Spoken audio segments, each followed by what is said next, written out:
Salut à toi, c'est Sab, bienvenue sur Tataki dans ce nouveau flashback. Alors avant de commencer, je voulais remercier toutes celles et ceux qui commentent, qui partagent, qui sont dans l'interaction, même qui sont abonnés à cette chaîne YouTube parce que ça nous booste de ouf pour les prochains épisodes qu'on vous prépare. Donc toi, si t'es pas abonné, clique. C'est bon, tu t'es abonné? On peut commencer? On va parler de l'anonymat dans le rap, on va chercher à comprendre d'où vient cette tendance des artistes à camoufler leur visage, qu'est-ce que ça cache et quels sont les effets sur leur public et leur musique. On enchaîne directement, c'est parti. Moi ça va aller. Je traîne dans la rue, croise-moi dans ta rue, je suis cagoulé. Aujourd'hui, il y a de plus en plus de rappeurs qui jouent avec leur apparence. En 2021, soigner son image, c'est devenu nécessaire et incontournable.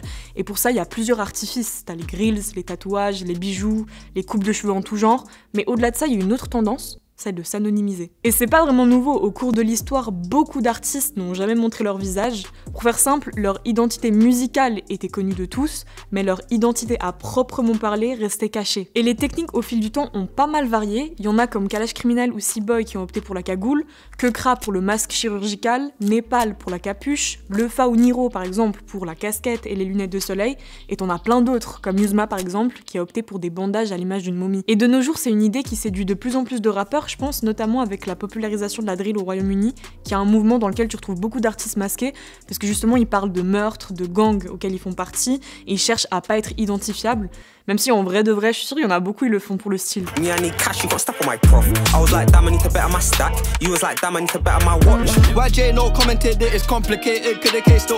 Alors en écrivant cet épisode, je me suis demandé si c'était juste une tendance actuelle dans le rap, et finalement je crois pas. Comme je l'ai dit précédemment, t'avais déjà Lefa à l'époque de la section d'assaut qui cachait ses yeux avec sa casquette, ou encore à l'ancienne Rocking Squat. Et si on y réfléchit bien, on peut même se dire que parmi les premiers instigateurs, il y avait les Daft Punk, et plus tôt encore, le groupe de rock américain Kiss, qui se présentaient toujours avec leur visage maquillé en noir et blanc. Les Daft Punk par exemple, ils ont instauré très tôt ce mystère autour de leur identité, et aujourd'hui, ils seront pas handicapés pour aller faire leurs courses, ils auront pas à subir ce côté malsain et nocif de la célébrité. Après, si on en revient au rap, quelles sont les réelles raisons qui poussent un artiste à préserver son identité?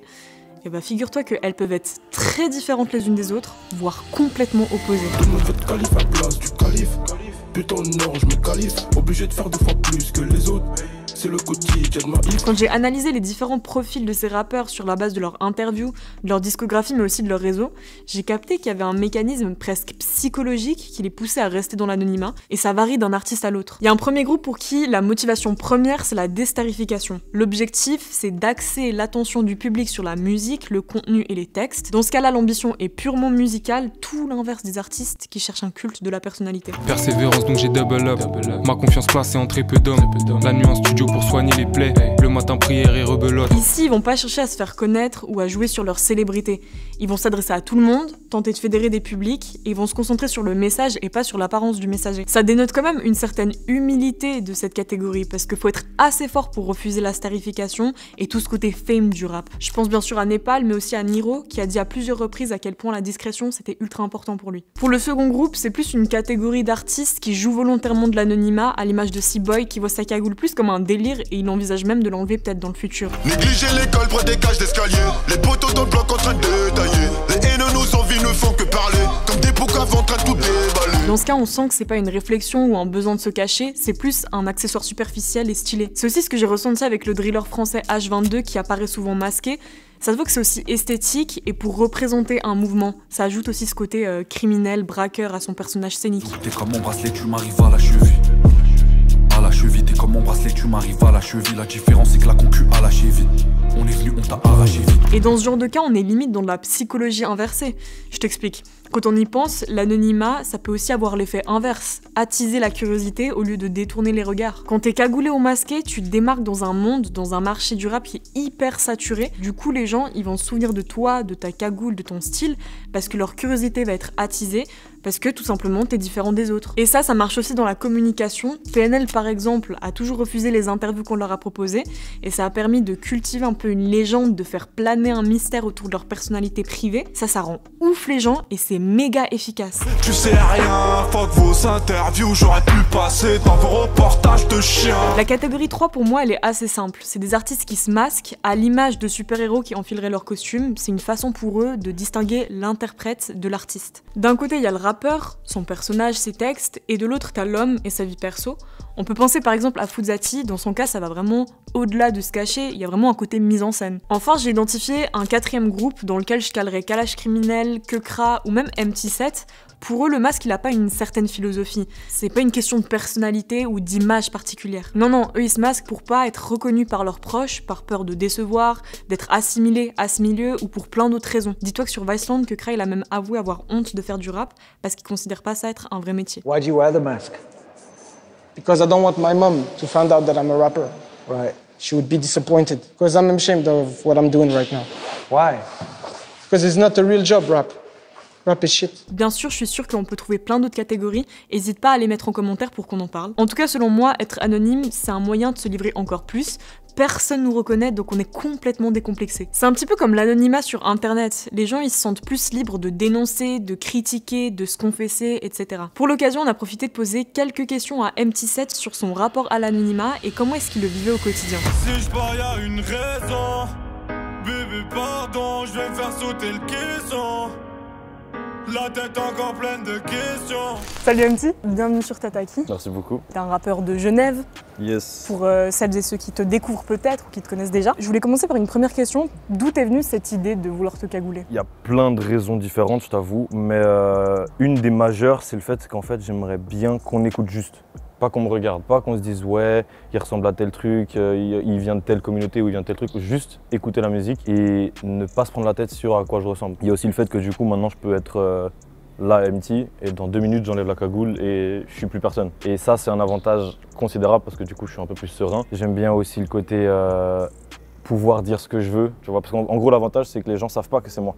En fait. Donc ça veut dire que je peux dire ce que je veux. Il n'y a personne qui va calculer. Mais justement, est-ce que tu as le sentiment que ça te permet de désinhiber, d'être beaucoup plus libre aussi dans ton art? Je pense qu'il y a de ça et il y a aussi le fait que, comme je t'ai dit, il y a ce côté secret. Donc demain, je vais croiser une personne, elle ne saura pas que j'ai dit tout ça dans un de mes sons, donc elle ne saura pas X choses sur moi. Donc ouais, c'est ce côté liberté en gros. C'est une liberté que tu n'as pas quand tu es vraiment à visage découvert, qu'on sait qui t'es, qu'on connaît presque tout sur toi, quoi. Et du coup, on a parlé des avantages. Tu perçois des désavantages? Ouais, de ouf. Vas-y, dis. Ça m'intrigue de ouf, j'ai trop envie de savoir.